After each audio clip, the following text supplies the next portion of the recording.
audience, and we've taken extra precautions during this pandemic. Among other things, everyone in the audience is required to wear a face mask, and the candidates will be seated 12 feet apart. The audience is enthusiastic about their candidates, but they've agreed to express that enthusiasm only twice, at the end of the debate and now when I introduce the candidates. Please welcome California Senator Kamala Harris and Vice President Mike Pence.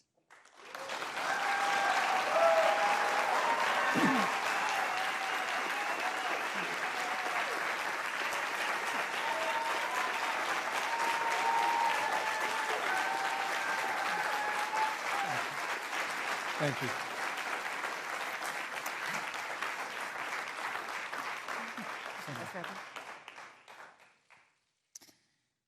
Senator Harris and Vice President Pence, thank you for being here. We're meeting as President Trump and the First Lady continue to undergo treatment in Washington after testing positive for COVID-19. We send our thoughts and prayers to them for their rapid and complete recovery and for the recovery of everyone afflicted by the coronavirus. The two campaigns and the Commission on Presidential Debates have agreed to the ground rules for tonight. I'm here to enforce them on behalf of the millions of Americans who are watching.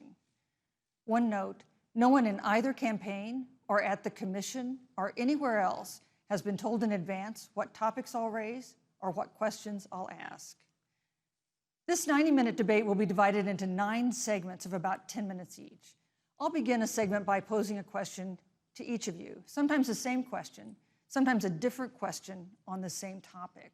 You will then have 2 minutes to answer without interruption by me or the other candidate. Then we'll take 6 minutes or so to discuss the issue. At that point, although there will always be more to say, we'll move on to the next topic. We want a debate that is lively, but Americans also deserve a discussion that is civil. These are tumultuous times, but we can and will have a respectful exchange about the big issues facing our nation. Let's begin with the ongoing pandemic that has cost our country so much. Senator Harris, the coronavirus is not under control. Over the past week, Johns Hopkins reports that 39 states have had more COVID cases over the past 7 days than in the week before. 9 states have set new records. Even if a vaccine is released soon, the next administration will face hard choices. What would a Biden administration do in January and February that a Trump administration wouldn't do? Would you impose new lockdowns for businesses and schools and hotspots? A federal mandate to wear masks? You have 2 minutes to respond without interruption. Thank you, Susan. Well, the American people have witnessed what is the greatest failure of any presidential administration in the history of our country. And here are the facts. 210,000 dead people in our country in just the last several months. Over 7 million people who have contracted this disease. 1 in 5 businesses closed. We're looking at frontline workers who have been treated like sacrificial workers. We are looking at over 30 million people who in the last several months had to file for unemployment. And here's the thing.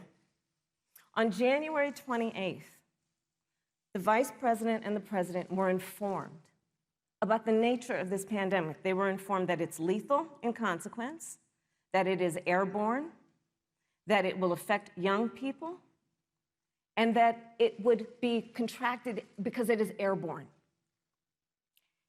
And they knew what was happening and they didn't tell you. Can you imagine if you knew on January 28th, as opposed to March 13th, what they knew, what you might have done to prepare? They knew and they covered it up. The president said it was a hoax. They minimized the seriousness of it. The president said, you're on one side of his ledger if you wear a mask, you're on the other side of his ledger if you don't. And in spite of all of that, today they still don't have a plan. They still don't have a plan. Well, Joe Biden does. And our plan is about what we need to do around a national strategy for contact tracing, for testing, for administration of the vaccine, and making sure that it will be free for all. That is the plan that Joe Biden has and that I have, knowing that we have to get a hold of what has been going on, and we need to save our country. And Joe Biden is the best leader to do that. And frankly, this administration has forfeited their right to re-election based on this. Thank you, Senator Harris. Vice President Pence, more than 210,000 Americans have died of COVID-19 since February. The U.S. death toll as a percentage of our population is higher than that of almost every other wealthy nation on earth. For instance, our death rate is 2.5 times that of Canada next door. You head the administration's coronavirus task force. Why is the U.S. death toll as a percentage of our population higher than that of almost every other wealthy country? And you have 2 minutes to respond without interruption. Susan, thank you. And I want to thank the Commission and the University of Utah for hosting this event. And Senator Harris, it's a privilege to be on the stage with you. Our nation has gone through a very challenging time this year. But I want the American people to know that from the very first day, President Donald Trump has put the health of America first. Before there were more than 5 cases in the United States, all people who had returned from China, President Donald Trump did what no other American president had ever done.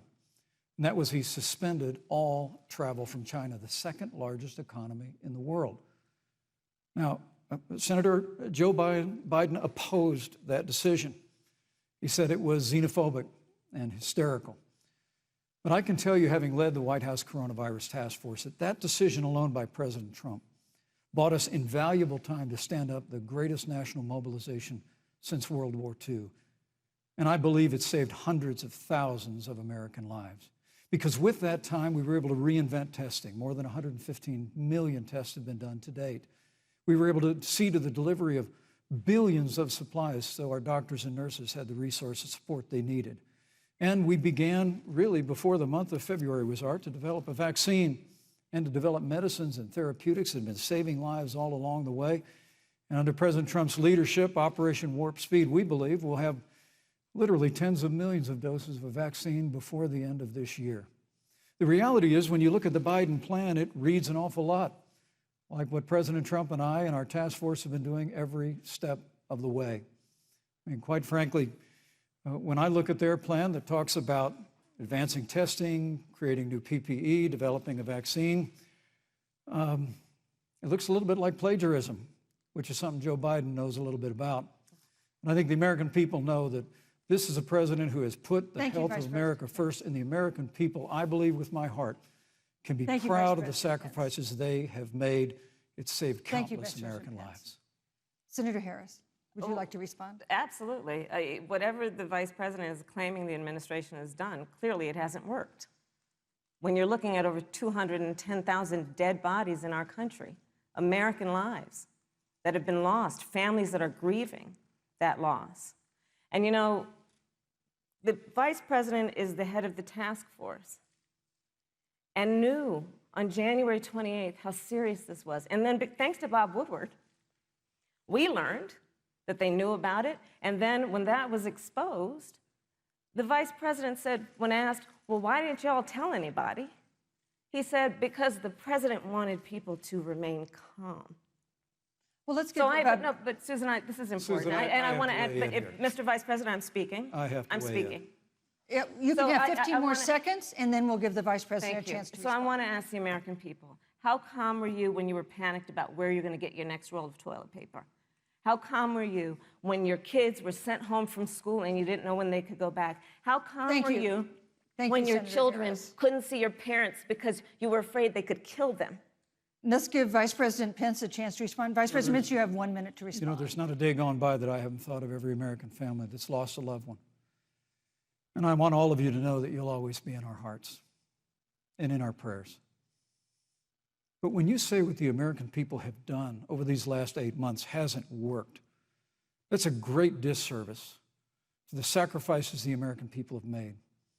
The reality, if I may finish, Senator, the reality is Dr. Fauci said everything that he told the president in the Oval Office, the president told the American people.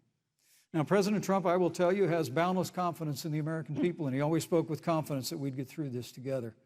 But when you say it hasn't worked, When Dr. Fauci and Dr. Birx and our medical experts came to us in the second week of March, they said if the president didn't take the unprecedented step of shutting down roughly half of the American economy, that we could lose 2.2 million Americans.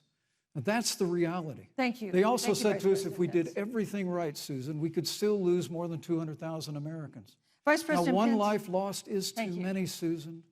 But the American people, I believe, deserve credit for the sacrifices that they have made, putting the health of their family and their neighbors first, our doctors, our nurses, our first Thank you, Vice responders. President Pence. And I'm going to speak up on behalf of what the American people have done. Vice President Pence, you were in the front row in a Rose Garden event 11 days ago at what seems to have been a super spreader event for senior administration and congressional officials.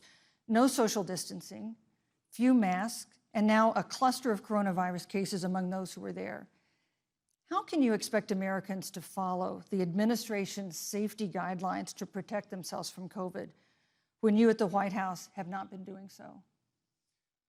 Well, the American people have demonstrated over the last 8 months that when given the facts, they're willing to put the health of their families and their neighbors and people they don't even know first. President Trump and I have great confidence in the American people and their ability to take that information and put it into practice. In the height of the epidemic, when we were losing a heartbreaking number of 2,500 Americans a day, we surged resources to New Jersey and New York and New Orleans and Detroit. We told the American people what needed to be done, and the American people made the sacrifices. When the outbreak in the Sun Belt happened this summer, again, Americans stepped forward. But the reality is the work of the President of the United States goes on. A vacancy on the Supreme Court of the United States has come upon us, and the President introduced Judge Amy Coney Yes, Barrett. thank you. Thank you, Vice But President at Pence. that, if I may say, that Rose Garden event, there's been a great deal of speculation about it. My wife Karen and I were there and honored to be there. Many of the people who were at that event, Susan, actually were tested Yes. for coronavirus, and it was an outdoor event, which all of our scientists regularly and routinely advise. The difference here is President Trump and I trust the American people to make choices in the best interest of their health. Joe Biden and Kamala Harris consistently talk about mandates, and not just mandates with the coronavirus, but a government takeover of health care, Thank the you, Vice Green New President Pence. Deal, all government control. We're about freedom and respecting the freedom of the American people. Let's talk about respecting the American people. You respect the American people when you tell them the truth. You respect the American people when you have the courage Which we've to be a always leader done. speaking of those things that you may not want people to hear, but they need to hear so they can protect themselves. But this administration stood on information that if you had as a parent, if you had as a worker knowing you didn't have enough money saved up, and now you're standing in a food line because of the ineptitude of an administration that was unwilling to speak the truth to the American people. So let's talk about caring about the American people. The American people have had to sacrifice far too much because of the incompetence of this administration. It is asking too much of the people. Susan, we talked No, about Vice It this. is President asking Pence. too much of the people. Look- That they would not be equipped with the information they need to help themselves to protect Susan, their the parents President- and No, their I'm children. sorry. Kamala Harris, Senator Harris, I'm sorry. It's fine, I'm Kamala. No, you're Senator Harris to me. For life to get back to normal, Dr. Anthony Fauci and other experts say that most of the people who can be vaccinated need to be vaccinated. But half of Americans now say they wouldn't take a vaccine if it was released now. If the Trump administration approves a vaccine before or after the election, should Americans take it, and would you take it? If the public health professionals, if Dr. Fauci, if the doctors tell us that we should take it, I'll be the first in line to take it, absolutely. But if Donald Trump tells us that we should take it, I'm not taking it. Vice President Pence, there have been a lot of repercussions from this pandemic. In recent days, the president's diagnosis of COVID-19 has underscored the importance of the job that you hold and that you are seeking. That's our second topic tonight. It's the role of the vice president. One of you will make history on January 20th. You will be the vice president to the oldest president the United States has ever had. Donald Trump will be 74 years old on Inauguration Day. Joe Biden will be 78 years old. That already has raised concerns among some voters, concerns that have been sharpened by President Trump's hospitalization in recent days. Vice President Pence, have you had a conversation or reached an agreement with President Trump about safeguards or procedures when it comes to the issue of presidential disability? And if not, do you think you should? You have 2 minutes without interruption. Well, Susan, thank you, although I would like to go back. I think we need to move on to the issue thank you, but I would like to vice go back presidency. because the reality is that we're going to have a vaccine, Senator, in record time, in unheard of time, in less than a year. We have 5 companies in phase 3 clinical trials, and we're right now producing tens of millions of doses. So the fact that you continue to undermine public confidence in a vaccine, if the vaccine emerges during the Trump administration, I think is unconscionable. And Senator, I just ask you, stop playing politics with people's lives. The reality is that we will have a vaccine, we believe, before the end of this year. And it will have the capacity to save countless American lives. And your continuous undermining of confidence in a vaccine is it's just unacceptable. And let me also say, you know, the reality is when you talk about failure in this administration, we actually do know what failure looks like in a pandemic. It was 2009.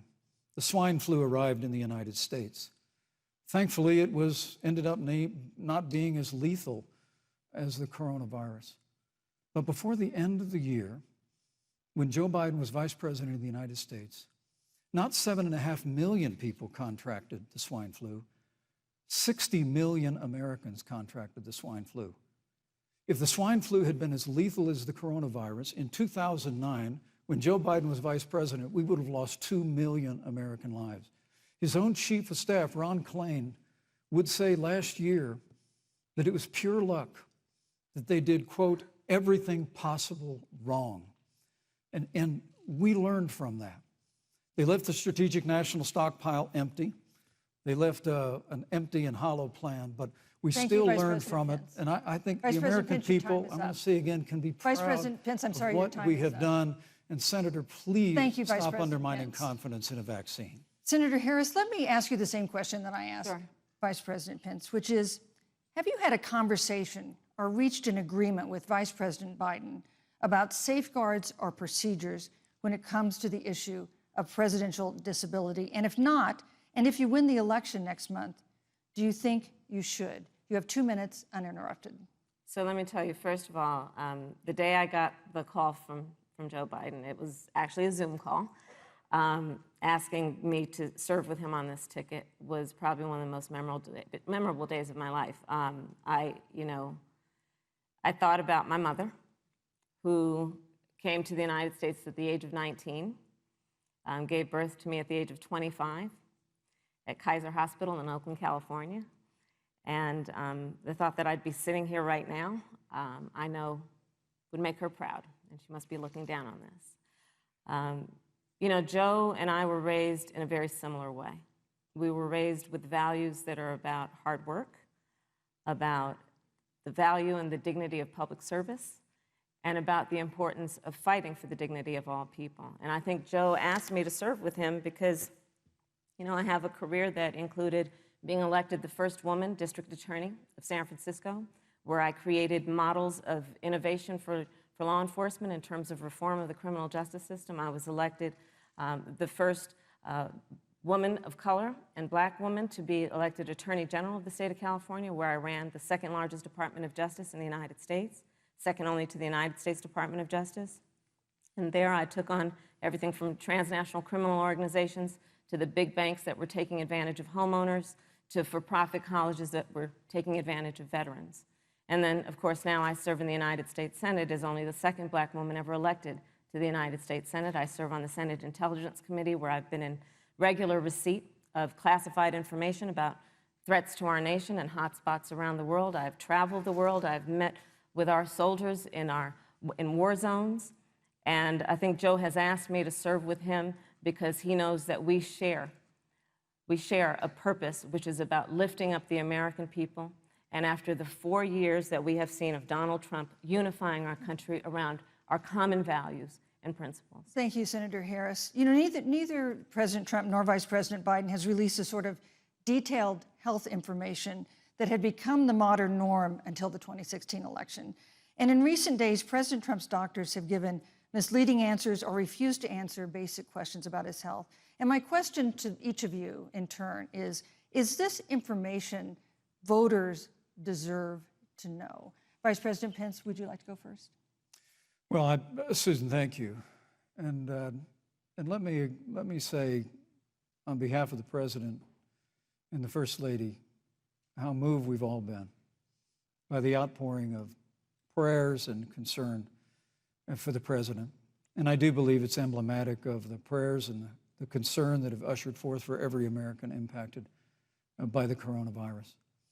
But the care the President received at Walter Reed Hospital, the White House doctors, was exceptional. And the transparency that they practiced all along the way will continue. The American people have a right to know about the health and well-being of their president, and will continue to do that. But I'm just extremely grateful and was more than a little moved by the broad and bipartisan support. And Senator, I want to thank you and Joe Biden for your expressions of genuine concern. And I also want to congratulate you, as I did on that phone call, on the historic nature of your nomination. Thank you. I never expected to be on this stage 4 years ago, so I know the feeling. But the reality is we've got an election before the American people in the midst of this challenging year. And the stakes have never been higher, but I think the choice has never been clearer. I want to give Senator Harris a chance to respond to the same question I asked, which is, do voters have a right to know more detailed health information about presidential candidates and especially about presidents, especially when they're facing some kind of challenge? Absolutely, and that's why Joe Biden has been so incredibly transparent, and certainly by contrast, the president has not, both in terms of health records, but also let's look at taxes. We now know, because of great investigative journalism, that Donald Trump paid $750 in taxes. When I first heard about it, I literally said, "You mean $750,000? And it was like, no, $750. We now know Donald Trump owes and is in debt for $400 million. And just so everyone is clear, when we say in debt, it means you owe money to somebody. And it'd be really good to know who the President of the United States, the Commander-in-Chief, owes money to, because the American people have a right to know what is influencing the President's decisions. And is he making those decisions on the best interest of the American people, of you, or self-interest? So, Susan, I'm glad you asked about transparency, because it has to be across the board. Joe has been incredibly transparent over many, many years. The one thing we all know about Joe, he puts it all out there. He is honest, he is forthright. But Donald Trump, on the other hand, has been about covering up everything. Thank you, Senator Harris. I want to give you a chance to respond, Vice President. Well, look, I respect the fact that Joe Biden spent 47 years in public life. I respect your public service as well. Thank you. But the American people have a president who's a businessman, he's a job creator, who's paid tens of millions of dollars in taxes, payroll taxes, property taxes. He's created tens of thousands of American jobs. And the president said those public reports are not accurate. And the president's also released literally stacks of financial disclosures the American people can review just as the law allows. But the distinction here is that Joe Biden, 47 years in public service, compared to President Donald Trump, who brought all of that experience 4 years ago. Thank you, Vice and President. turned this economy around by cutting taxes, rolling back regulation, unleashing American energy, fighting for free and fair trade, and all of that's on the line if Joe Biden and Kamala Harris. You know, that's a good segue into our third topic, which is about the economy. This has been another aspect of life for Americans that's been so affected by this coronavirus. We have a jobs crisis brewing.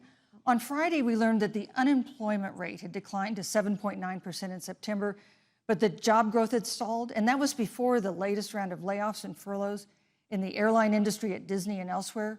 Hundreds of thousands of discouraged workers have stopped looking for work. Nearly 11 million jobs that existed at the beginning of the year haven't been replaced. Those hardest hit include Latinos, Blacks, and women. Senator Harris, the Biden-Harris campaign has proposed new programs to boost the economy, and you would pay for that new spending by raising $4 trillion in taxes on wealthy individuals and corporations. Some economists warn that could curb entrepreneurial ventures that fuel growth and create jobs. Would raising taxes put the recovery at risk? And you have 2 minutes to answer uninterrupted. Thank you.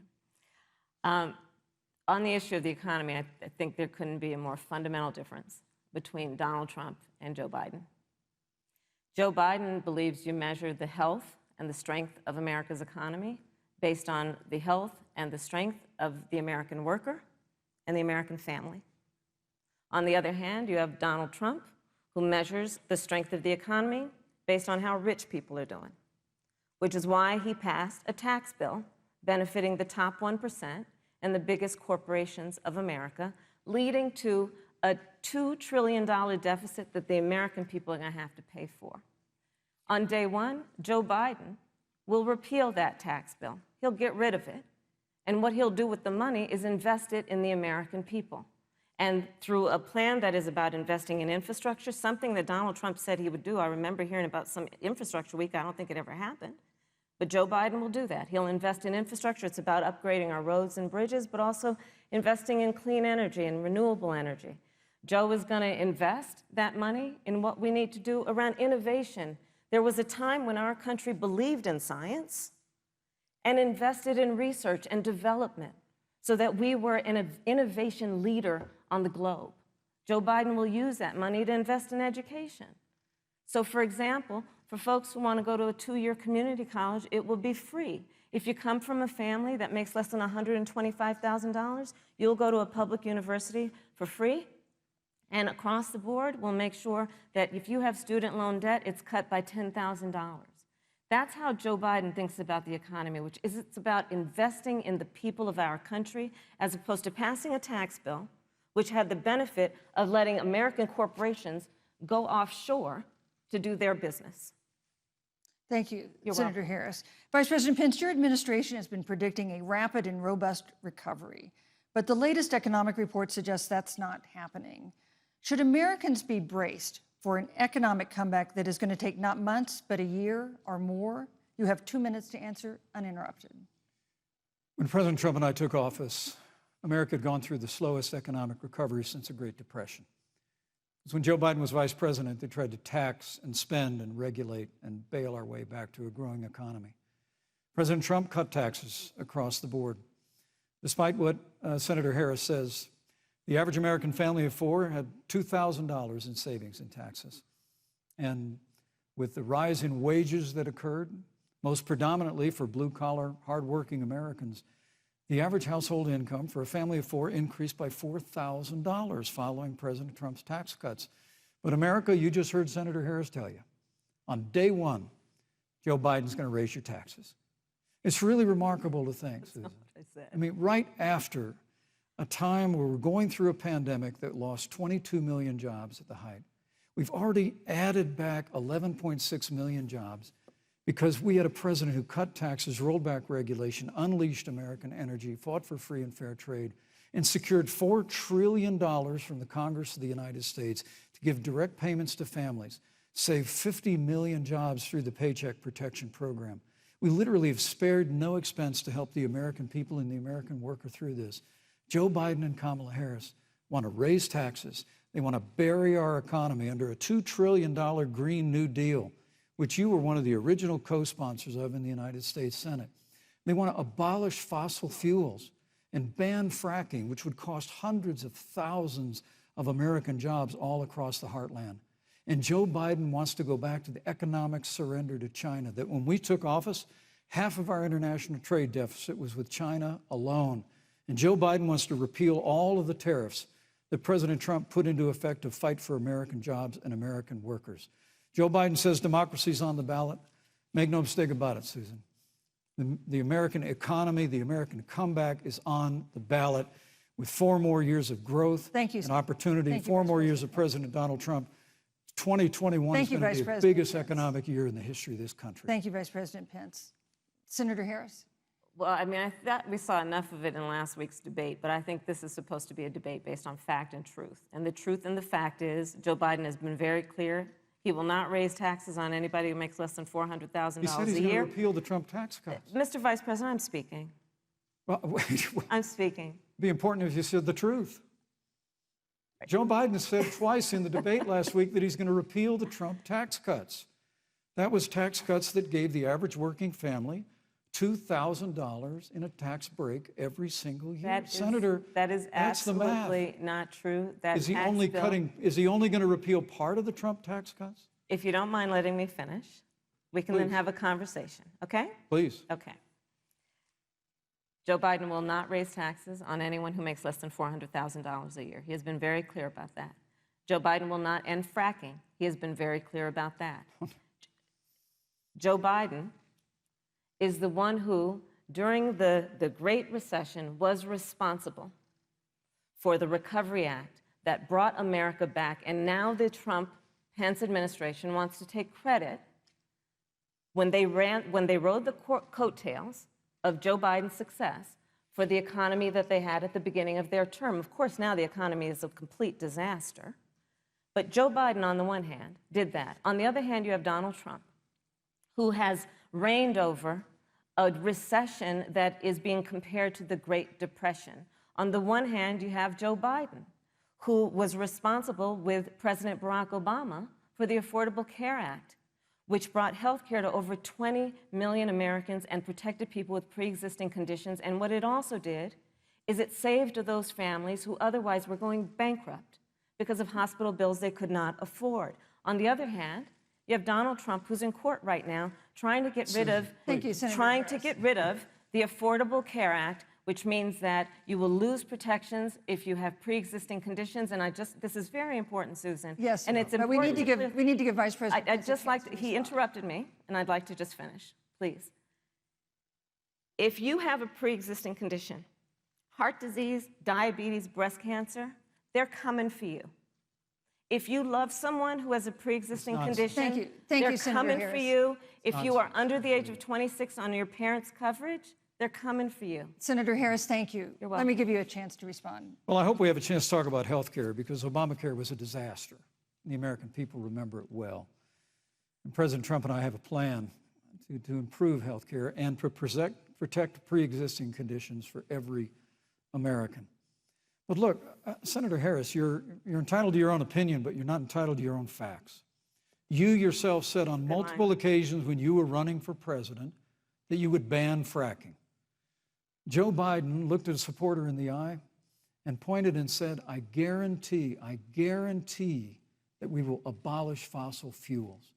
They have a $2 trillion version of the Green New Deal, Susan, that your newspaper, USA Today, said really wasn't that very different from the original Green New Deal. More taxes, more regulation, banning fracking, abolishing fossil fuel, crushing American energy, and economic surrender to China is a prescription for economic decline. President Trump and I will keep America growing. The V-shaped recovery that's underway right now will continue with 4 more years of President Donald Trump in the White House. Thank you very, very much, Vice President Pence. Once again, you've provided the perfect segue to a new topic, which is climate change. And Vice President Pence, I'd like to pose the first question to you. This year, we've seen record-setting hurricanes in the South. Another one, Hurricane Delta, is now threatening the Gulf. And we have seen record-setting wildfires in the West. Do you believe, as the scientific community has concluded, that man-made climate change has made wildfires bigger, hotter, and more deadly, and have made hurricanes wetter, slower, and more damaging? You have 2 minutes uninterrupted. Thank you, Susan. Well, first, I'm very proud of our record on the environment and on conservation. According to all of the best estimates, our air and land are cleaner than any time ever recorded. Our water is among the cleanest in the world. And just a little while ago, the President signed the Outdoors Act. It's the largest investment in our public lands and public parks in 100 years. So President Trump has made a commitment to conservation and to the environment. Now, with regard to climate change, the climate is changing. But the issue is, what's the cause and what do we do about it? President Trump has made it clear that we're going to continue to listen to the science. Now, Joe Biden and Kamala Harris would put us back in the Paris Climate Accord. They'd impose the Green New Deal, which would crush American energy, would increase the energy costs of American families in their homes, and literally would crush American jobs. And President Trump and I believe that the progress that we have made in a cleaner environment has been happening precisely because we have a strong free market economy. You know, what's remarkable is the United States has reduced CO2 more than the countries that are still in the Paris Climate Accord, but we've done it through innovation, and we've done it through natural gas and fracking, which, Senator, the American people can go look at the record. I know Joe Biden says otherwise now, as you do, but the both of you repeatedly committed to abolishing fossil fuel and banning fracking. And so by creating the kind of American innovation, we're actually steering toward a stronger and better environment. With regard to wildfires, President Trump and I believe that forest management has to be front and center, and even Governor Gavin Newsom from your state has agreed we've got to work on forest management. And with regard to hurricanes, the National Oceanic Administration tells us that actually as difficult as they are, Thank you, Vice President. there are no more hurricanes today than there were 100 years ago. Thank you. But many of the climate alarmists Pence, use hurricanes and wildfires to try and Thank sell you, their Vice bill of President goods of Pence. a Green New Deal. And President Trump and I are going to always put Thank you, American Vice jobs and President American Pence. workers first. Senator Harris, as the Vice President mentioned, you co-sponsored the Green New Deal in Congress. But Vice President Biden said in last week's debate that he does not support the Green New Deal. But if you look at the Biden-Harris campaign website, it describes the Green New Deal as a crucial framework. What exactly would be the stance of a Biden-Harris administration toward the Green New Deal? You have 2 minutes uninterrupted. Sure. So first of all, I will repeat, and the American people know, that Joe Biden will not ban fracking. That is a fact. That is a fact. I will repeat that Joe Biden has been very clear that he thinks about growing jobs, which is why he will not increase taxes for anyone who makes less than $400,000 a year. Joe Biden's economic plan, Moody's, which is a reputable Wall Street firm, has said will create 7 million more jobs than Donald Trump's. And part of those jobs that will be created by Joe Biden are going to be about clean energy and renewable energy. Because you see, Joe understands that the west coast of our country is burning, including my home state of California. Joe sees what is happening on the Gulf states, which are being battered by storms. Joe has seen and talked with the farmers in Iowa, whose entire crops have been destroyed because of floods. And so Joe believes, again, in science. I'll tell you something, Susan. I served, when I first got to the Senate, on the committee that's responsible for the environment. Do you know this administration took the word science off the website and then took the phrase climate change off the website? We have seen a pattern with this administration, which is they don't believe in science. And Joe's plan is about saying we're going to deal with it, but we're also going to create jobs.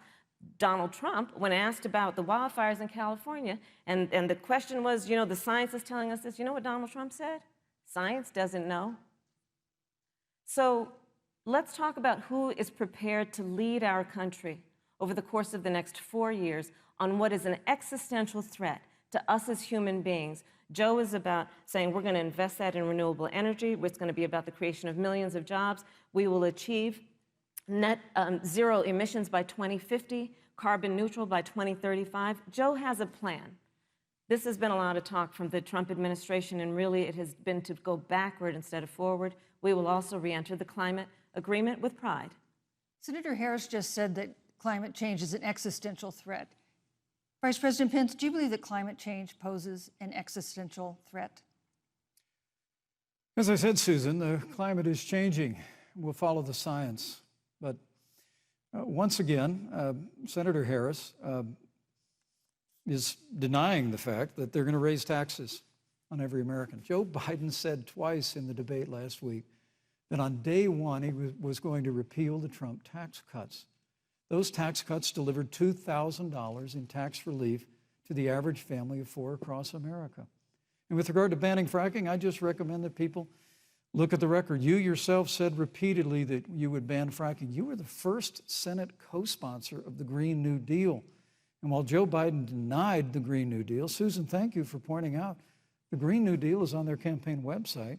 And as USA Today said, it's essentially the same plan as you co-sponsored with AOC when she submitted it in the Senate. And you just heard the senator say that she's going to resubmit America to the Paris Climate Accord. Look, the American people have always cherished our environment. We'll continue to cherish it. We've made great progress reducing CO2 emissions through American innovation and the development of natural gas through fracking. We don't need a massive $2 trillion Green New Deal that would impose all new mandates on American businesses and American families. Thank you. Joe Biden wants us to retrofit 4 million American business buildings. It makes no sense. It will cost jobs. President Trump is going to put America first. He's going to put jobs first, and we're going to take care of our environment and follow the science. Thank you, But, on the issue of jobs, Senator Harris. let's talk about that. The vice president earlier referred to, as part of what he thinks is an accomplishment, the president's trade war with China. You lost that trade war. You lost it. What ended up happening is because of a so-called trade war with China, America lost 300,000 manufacturing jobs. Farmers have experienced bankruptcy because of it. We are in a manufacturing recession because of it. And when we look at where this administration has been, there are estimates that by the end of the term of this administration, they will have lost more jobs than almost any other presidential administration. And the American people know what I'm talking about. You know, I think about 20-year-olds. You know, we have a 20-year-old, a 20-something-year-old, who are coming out of high school and college right now, and you're wondering, is there going to be a job there for me? We're looking at people who are trying to figure out how they're going to pay rent by the end of the month. Almost half of American renters are worried about whether they're going to be able to pay rent by the end of the month. This is where the economy is in America right now, and it is because of the catastrophe and the failure of leadership of this administration. Thank you, Senator Harris. Vice President Pence, let me give you just 15 seconds to respond, because then I want to move on to Well, I'd love to respond. Look, lost the trade war with China. Joe Biden never fought it. Joe Biden has been a cheerleader for communist China over the last several decades. And again, Senator Harris, you're entitled to your opinion. You're not entitled to your own facts. When Joe Biden was vice president, we lost 200,000 manufacturing jobs, and President Obama said they were never coming back. He said we needed a magic wand to bring them back. In our first 3 years after we cut taxes, rolled back regulation, unleashed American energy, this administration saw 500,000 manufacturing jobs created. And that's exactly the kind of growth we're going to continue to see as we bring our nation through this pandemic. But a Green New Deal, your massive new mandates, your Paris Climate Accord, it's going to kill jobs this time, just like it killed jobs. I just need to respond very briefly, 15 seconds, and then we'll move on. Thank you. Joe Biden is responsible for saving America's auto industry, and you voted against it. So let's set the record straight. Thank you. I'd like to talk about China. We have, as our next topic, we have no more complicated or consequential foreign relationship than the one with China. It is a huge market for American agricultural goods. It's a potential partner in dealing with climate change in North Korea. And in a video tonight, President Trump again blamed it for the coronavirus, saying China will pay. Vice President Pence, how would you describe our fundamental relationship with China? Competitors, adversaries, enemies? You have 2 minutes. Thank you, Susan. Well, before I leave that, let me speak to voting records if I can. You know, everybody knows that NAFTA cost literally thousands of American factories to close. We saw automotive jobs go south of the border. President Trump fought to renegotiate NAFTA. And the United States-Mexico-Canada agreement is now the law of the land. American people deserve to know Senator Kamala Harris was one of only 10 members of the Senate to vote against the USMCA. It was a huge win for American auto workers. It was a huge win for American farmers, especially dairy in the upper Midwest. But Senator, you said it didn't go far enough on climate change, that you put your radical environmental agenda ahead of American auto workers and ahead of American jobs. The American people deserve to know that. It's probably why Newsweek magazine said that Kamala Harris was the most liberal member of the United States Senate in 2019, more liberal than Bernie Sanders, more liberal than any of the others in the United States Senate. So now with regard to China, look, Susan, first and foremost, China is to blame for the coronavirus. And President Trump is not happy about it. He's made that very clear, made it clear again today. China and the World Health Organization did not play straight with the American people. They did not let our personnel into China to get information on the coronavirus until the middle of February. Fortunately, President Trump, in dealing with China from the outset of this administration, standing up to China that had been taking advantage of America for decades in the wake of Joe Biden's cheerleading for China, President Trump made that decision before the end of January to suspend all travel from China. And again, the American people deserve to know Joe Biden opposed President Trump's decision to suspend all travel from China. He said it was hysterical. He said it was Thank you, Vice xenophobic. President Pence. But President Trump has stood up to China. We're going to continue to stand strong. Thank you, Vice President Pence. We want to improve the relationship, but we're going to level the playing field, and we're going to hold China accountable for what they did to America with the coronavirus. Thank you. Senator Harris, let me ask you the same question that I asked the Vice President. How would you describe our fundamental relationship with China? Are we competitors, adversaries, enemies? You'll have 2 minutes uninterrupted. Susan, the Trump administration's perspective and approach to China has resulted in the loss of American lives, American jobs, and America's standing. There's a weird obsession that President Trump has had with getting rid of whatever accomplishment was achieved by President Obama and Vice President Biden. For example, they created within the White House an office that basically was responsible for monitoring pandemics. They got rid of it. Not true. There was a team of disease experts that President Obama and Vice President Biden dispatched to China to monitor what is now predictable and what might happen. They pulled them out. We now are looking at 210,000 Americans who have lost their lives.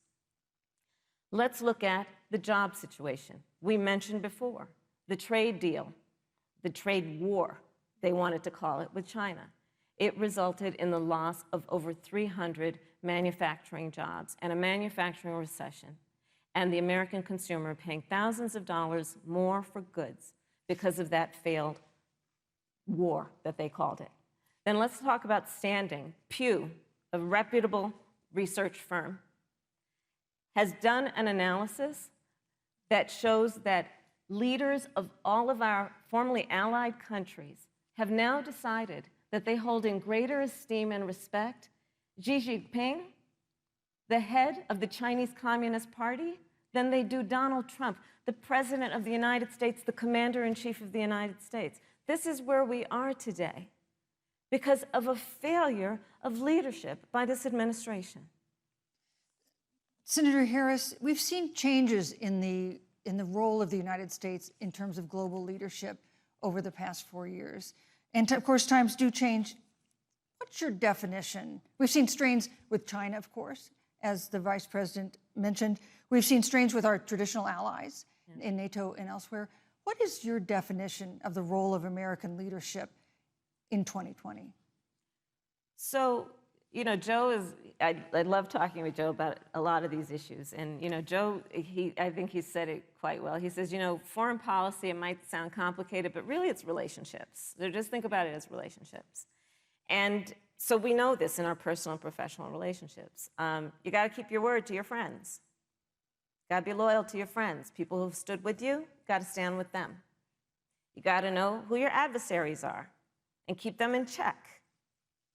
But what we have seen with Donald Trump is that he has betrayed our friends and embraced dictators around the world. Let's take, for example, Russia. So, Russia, I serve on the Intelligence Committee of the United States Senate. America's intelligence community told us Russia interfered in the election of the President of the United States in 2016 and is playing in 2020. Christopher Wray, the director of the FBI, said the same.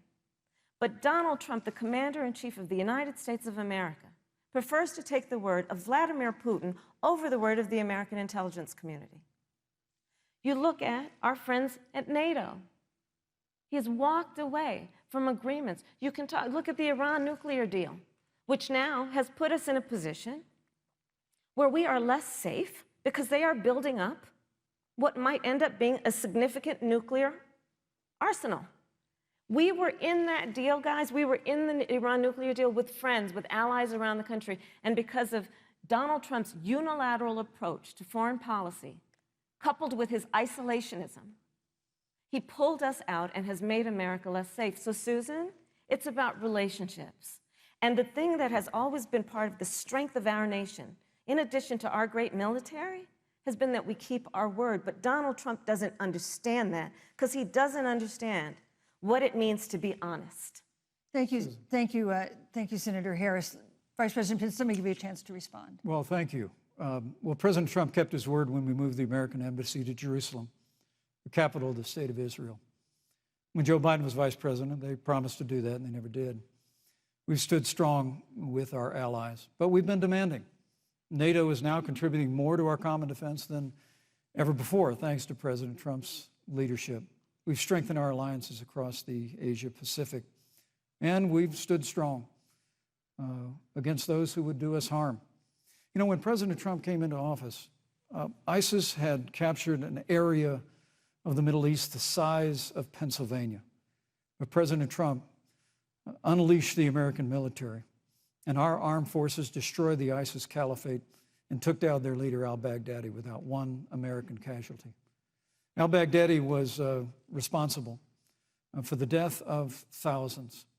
But notably, America's hearts today are with the family of Kayla Mueller, her parents of which are here with us tonight in Salt Lake City. Today, two of the ISIS killers responsible for Kayla Mueller's murder were brought to justice in the United States.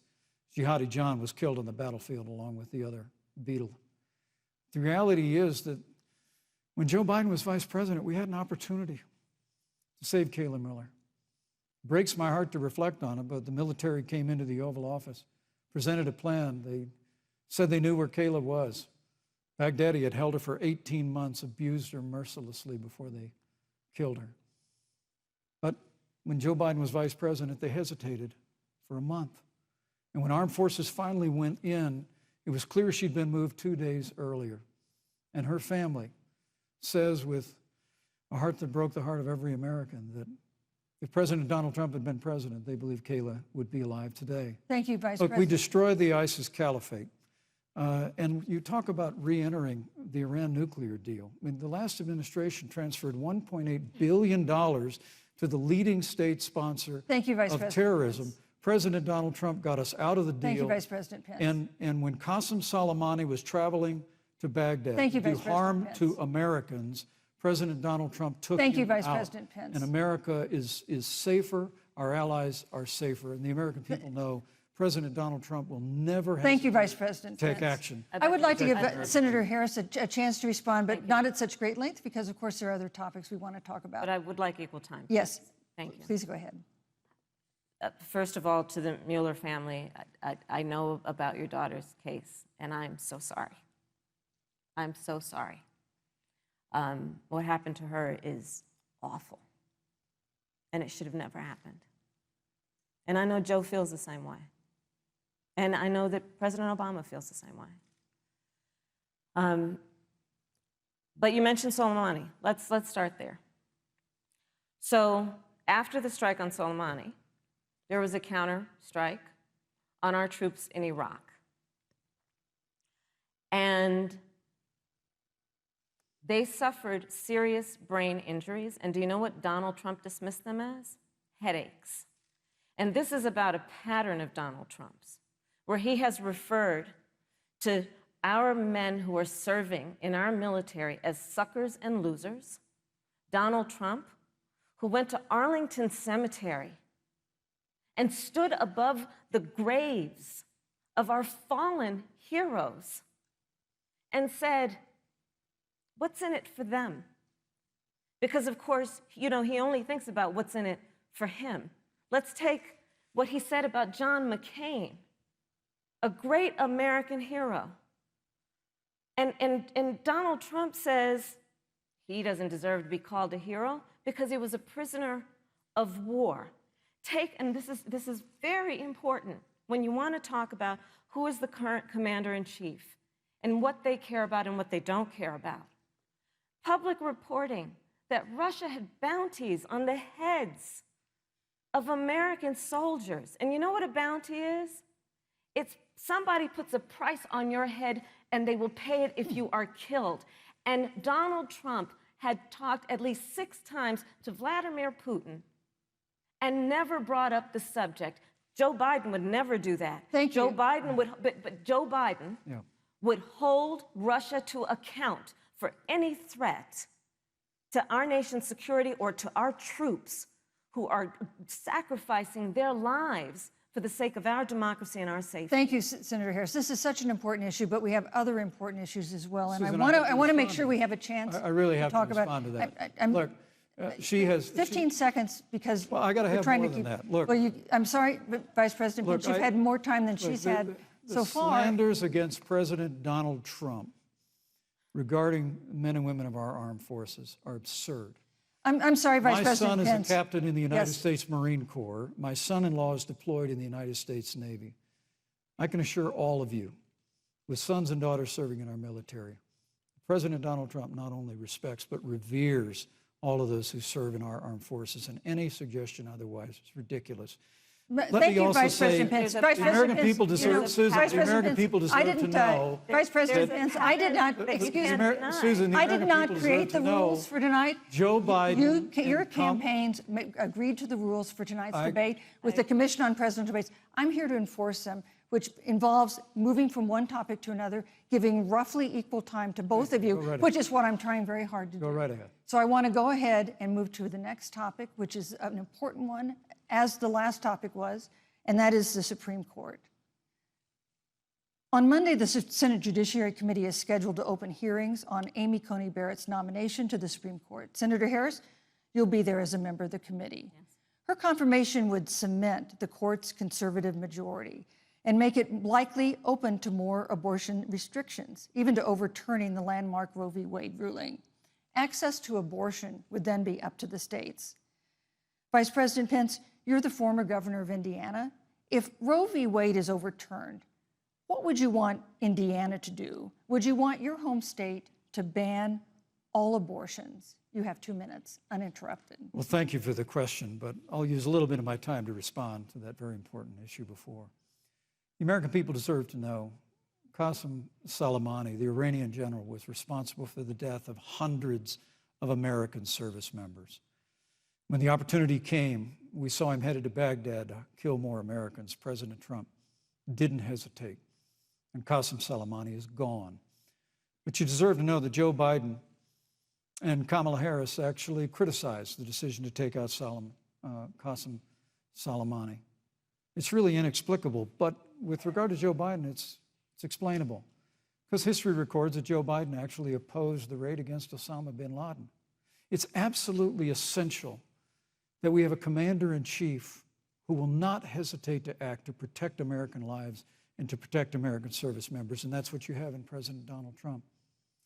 Now, with regard to the Supreme Court of the United States, let me say President Trump and I could not be more enthusiastic about the opportunity to see Judge Amy Coney Barrett become Justice Amy Coney Barrett. She's a brilliant woman, and she will bring a lifetime of experience and a sizable American family to the Supreme Court of the United States. And our hope is, in the hearing next week, unlike Justice Kavanaugh received with treatment from you and others, we hope she gets a fair hearing. And we particularly hope that we don't see the kind of attacks on her Christian faith that we saw before. I mean, the Democrat chairman of the Judiciary Committee before, when Judge Barrett was being confirmed for the Court of Appeals, expressed concern that the dogma of her faith lived loudly in her. Dick Durbin of Illinois said that it was a concern. Senator, I know one of our judicial nominees you actually attacked because they were a member of the Catholic Knights of Columbus, just because the Knights of Columbus holds pro-life views and pro-marriage views. Thank you, Vice President Pence. So Your my time hope is is up. that when the hearing takes place, Thank you, Vice President Pence. that Judge Amy Coney Barrett will be respected, Thank you, treated Vice President respectfully, Pence. voted and confirmed Thank to the you. Supreme Court of the United States. Senator Harris, you're the senator from and former Attorney General of California. So let me ask you a parallel question to the one I posed to the Vice President. If Roe v. Wade is overturned, what would you want California to do? Would you want your home state to enact no restrictions on access to abortion? And you have 2 minutes uninterrupted.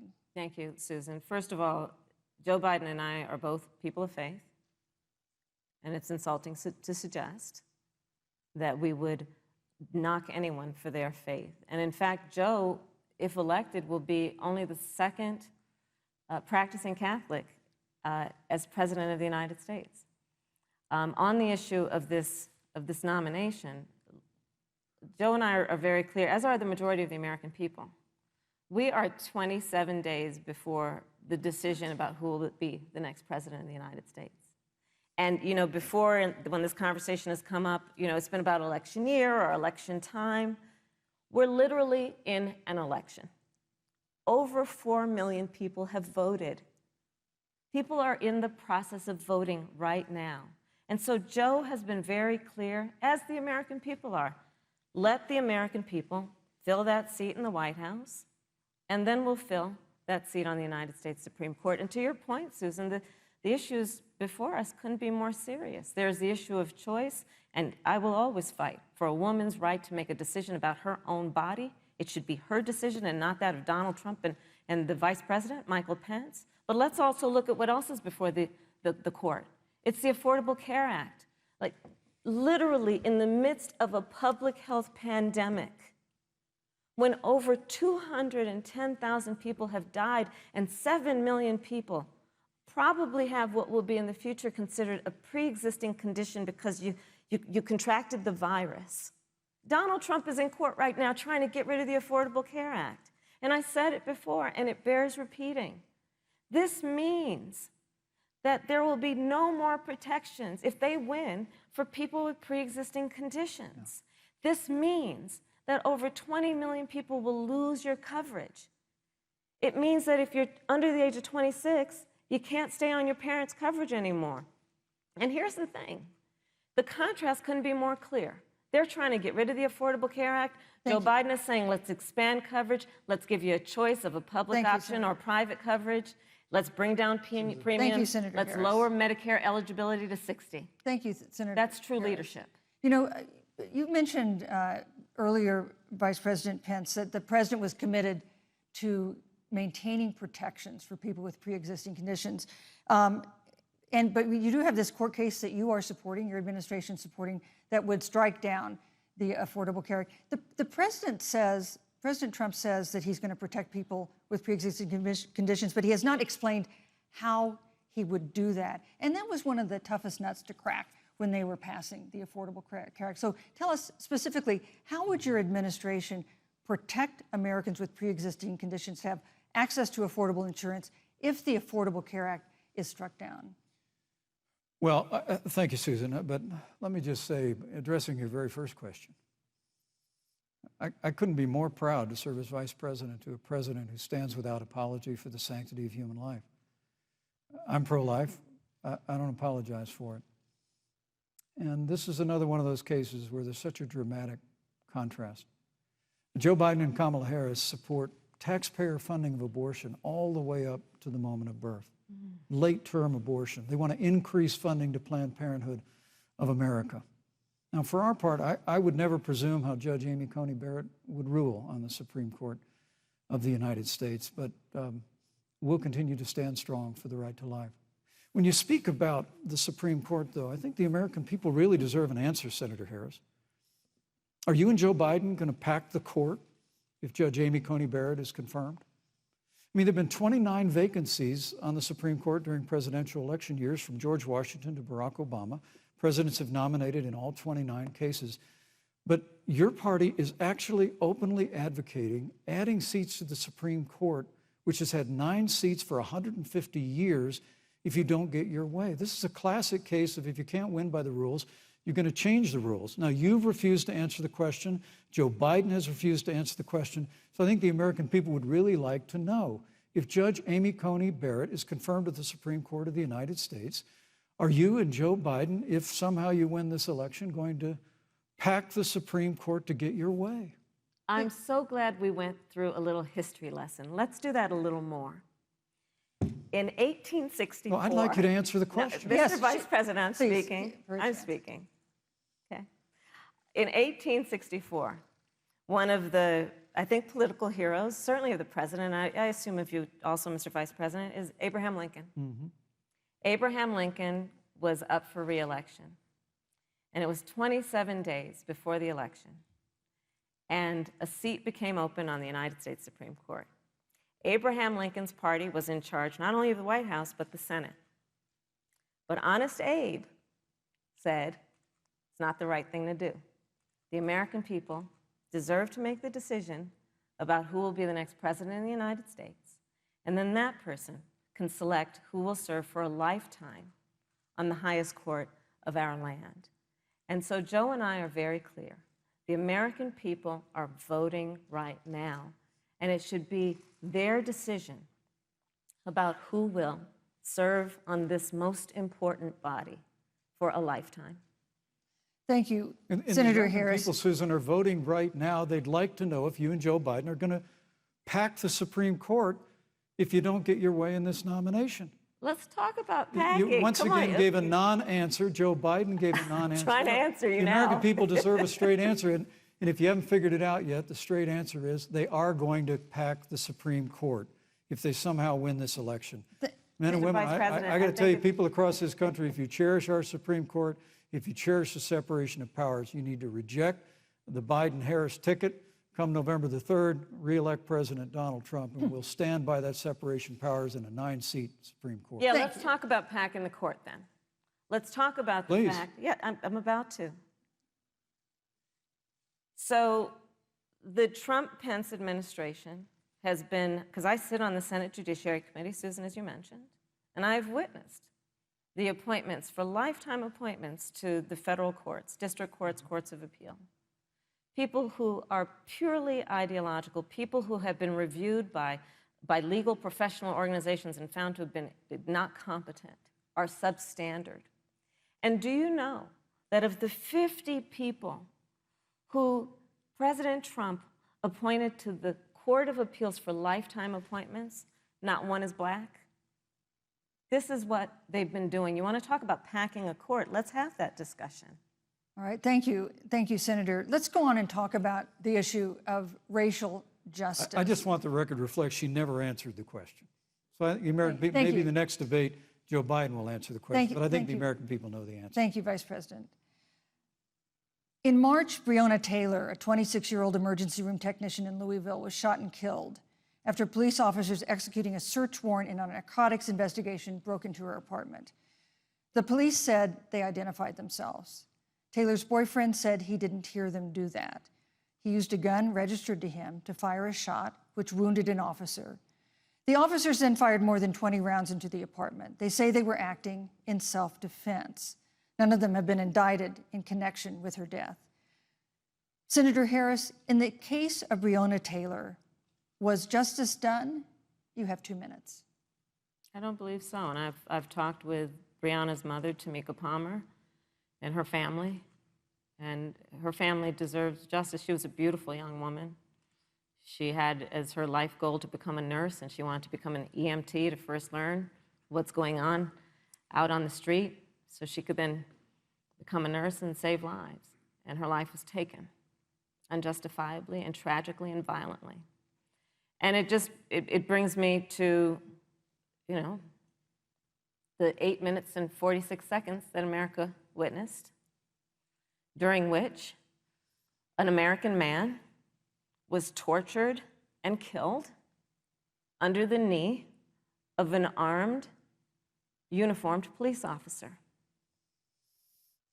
And people around our country of every race, of every age, of every gender, perfect strangers to each other, marched shoulder to shoulder, arm in arm, fighting for us to finally achieve that ideal of equal justice under law.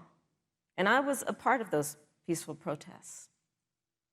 And I believe strongly that, first of all, we are never going to condone violence, but we always must fight for the values that we hold dear, including the fight to achieve our ideals. And that's why Joe Biden and I have said on this subject, look, and I'm a former career prosecutor. I know what I'm talking about. Bad cops are bad for good cops. We need reform of our policing in America and our criminal justice system, which is why Joe and I will immediately ban chokeholds and carotid holds. George Floyd would be alive today if we did that. We will require a national registry for police officers who break the law.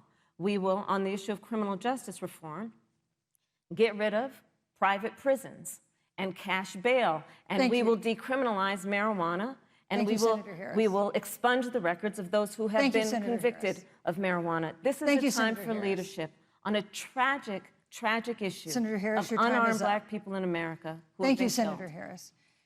Vice President Pence, let me pose the same question to you. In the case of Breonna Taylor, was justice done? You have 2 minutes, uninterrupted. Well, our heart breaks for the loss of any innocent American life. And the family of Breonna Taylor has our sympathies. But I trust our justice system, a grand jury that refused the evidence. And it really is remarkable that as a former prosecutor, you would assume that an impaneled grand jury looking at all the evidence got it wrong. But you're entitled to your opinion, Senator. I think, look, and with regard to George Floyd, there's no excuse for what happened to George Floyd. And justice will be served. But there's also no excuse for the rioting and looting that followed. I mean, it really is astonishing. Flora Westbrook is with us here tonight in Salt Lake City. Just a few weeks ago, I stood at what used to be her salon. It was burned to the ground by rioters and looters. And Flora is still trying to put her life back together. And I must tell you, this presumption that you hear consistently from Joe Biden and Kamala Harris, that America is systemically racist, and that, as Joe Biden said, that he believes that law enforcement has an implicit bias against minorities, is a great insult to the men and women who serve in law enforcement. And I want everyone to know who puts on the uniform of law enforcement every day that President Trump and I stand with you. And it is remarkable that when Senator Tim Scott tried to pass a police reform bill, brought together a group of Republicans and Democrats, Senator Harris, you got up and walked out of the room. And then you filibustered Senator Tim Scott's bill on the Senate floor that would have provided new accountability, new resources. Look, we don't have to choose between supporting law enforcement, improving public safety, and supporting our African-American neighbors and all of our minorities. Under President Trump's leadership, we'll always stand with law enforcement, and we'll do what we've done from day one, and that is improve the lives of African Americans. Thank you, Vice President Record unemployment, record investments in education, and we'll fight for school choice for all of our minorities. Thank you, Vice President. I'd like to respond. Senator Harris. I will not sit here and be lectured by the Vice President on what it means to enforce the laws of our country. I am the only one on this stage who has personally prosecuted everything from child sexual assault to homicide. I'm the only one on this stage who has prosecuted the big banks for taking advantage of America's homeowners. I'm the only one on this stage who prosecuted for-profit colleges for taking advantage of our veterans. And the reality of this is that we are talking about an election in 27 days, where last week the President of the United States took a debate stage in front of 70 million Americans and refused to condemn white supremacists. Not true. And Not true. it wasn't like he didn't have a chance. He didn't do it, and then he doubled down. And then he said, when pressed, stand back, stand by. And this is a part of a pattern of Donald Trump's. He called Mexicans rapists and criminals. He instituted as his first act a Muslim ban. On the issue of Charlottesville, where people were peacefully protesting the need for racial justice, where a young woman was killed, and on the other side there were neo-Nazis carrying tiki torches, shouting racial epithets, anti-Semitic slurs. And Donald Trump, when asked about it, said there were fine people on both sides. This is who we have as the President of the United States. And America, you deserve better. Joe Biden will be a president who brings our country together. Senator Harris. And recognizes the beauty in our diversity and the fact that we Senator all Harris, have so much more in common than what separates us. Vice President Pence, let me give you a minute to respond. Thank you, Susan. I appreciate that very much. You know, I think this is one of the things that makes people dislike the media so much in this country, Susan, is that you selectively edit, just like Senator Harris did, comments that President Trump and I and others on our side of the aisle make. I mean, Senator Harris conveniently omitted, after the president made comments about people on either side of the debate over monuments, he condemned the KKK, neo-Nazis, and white supremacists, and has done so repeatedly. You're concerned that he doesn't condemn neo-Nazis. President Trump has Jewish grandchildren. His daughter and son-in-law are Jewish. This is a president who respects and cherishes all of the American people. But you talk about having personally prosecuted. I'm glad you brought up your record, Senator. Thank you. But I really need to make this point. When you were DA in San Francisco, when you left office, African Americans were 19 times more likely to be prosecuted for minor drug offenses than whites and Hispanics. When you were Attorney General of California, you increased the disproportionate incarceration of blacks in California. You did nothing on criminal justice reform in California. You didn't lift a finger to pass the First Step Act on Capitol Hill.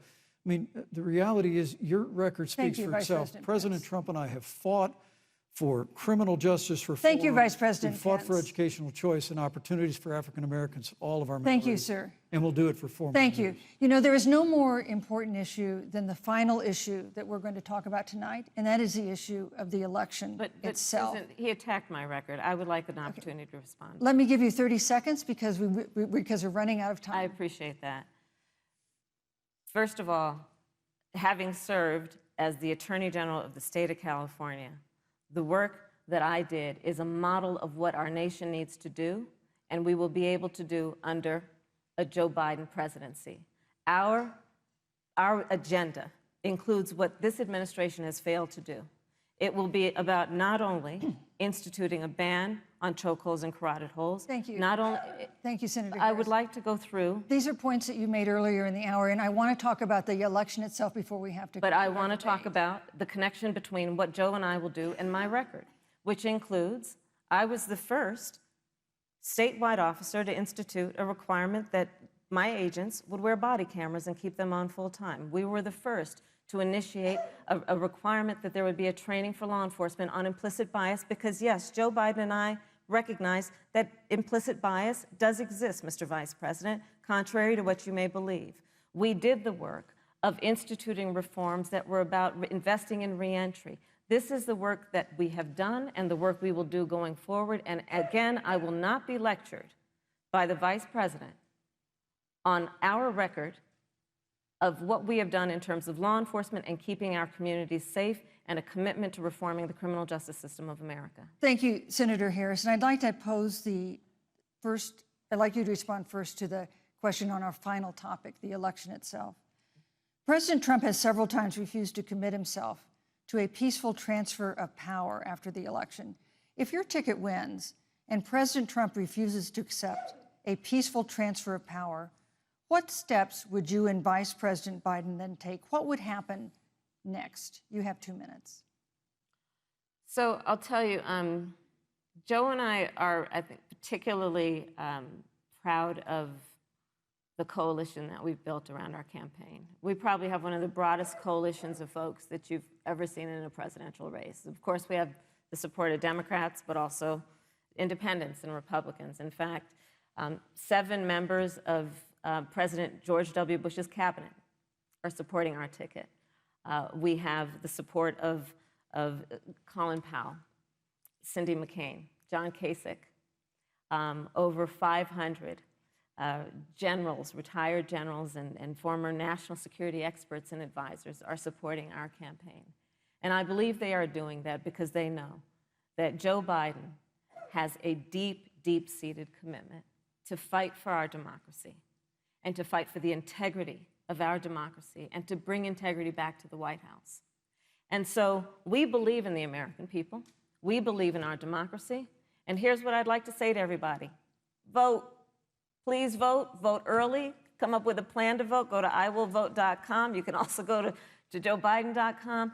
We have it within our power in these next 27 days to make the decision about what will be the course of our country for the next 4 years. And it is within our power, and if we use our vote and we use our voice, we will win. And we will not let anyone subvert our democracy with what Donald Trump has been doing, as he did on the debate stage last week, when again in front of 70 million people, he openly attempted to suppress the vote. Joe Biden, on the other hand, on that same debate stage, because clearly Donald Trump doesn't think he can run on a record because it's a failed record, Joe Biden on that stage said, hey, just please vote. So I'll repeat what Joe said. Please vote. Thank you, Senator. Vice President Pence, President Trump has several times refused to commit himself to a peaceful transfer of power after the election. If Vice President Biden is declared the winner and President Trump refuses to accept a peaceful transfer of power, what would be your role and responsibility as Vice President? What would you personally do? You have 2 minutes. Well, Susan, first and foremost, I think we're going to win this election. Because while Joe Biden and Kamala Harris rattle off a long litany of the establishment in Washington, D.C., an establishment that Joe Biden's been a part of for 47 years, President Donald Trump has launched a movement of everyday Americans from every walk of life.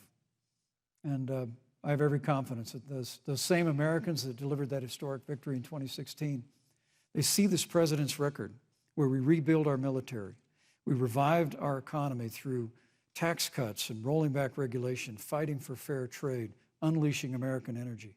We appointed conservatives to our federal courts at every level. And we stood with the men and women of law enforcement every single day. And I think that movement of Americans has only grown stronger in the last 4 years. But when you talk about accepting the outcome of the election, I must tell you, Senator, your party has spent the last 3.5 years trying to overturn the results of the last election. It's amazing. When Joe Biden was Vice President of the United States, the FBI actually spied on President Trump and my campaign. I mean, there were documents released this week that the CIA actually made a referral to the FBI documenting that those allegations were coming from the Hillary Clinton campaign. And of course, we've all seen the avalanche, what you put the country through for the better part of 3 years until it was found that there was no obstruction, no collusion, case closed. And then Senator Harris, you and your colleagues in the Congress tried to impeach the President of the United States over a phone call. And now Hillary Clinton has actually said to Joe Biden that in her words, under no circumstances should he concede the election. So let me just say, I think we're going to win this election. President Trump and I are fighting every day in courthouses to prevent Joe Biden and Kamala Harris from changing the rules and creating this universal mail-in voting that will create a massive opportunity for voter fraud. And we have a free and fair election. We know we're going to have confidence in it. And I believe in all my heart that President Donald Trump's going to be reelected for 4 more years. You know, I've written all the questions that I've asked tonight, but for the final question of the debate, I'd like to read a question that someone else wrote.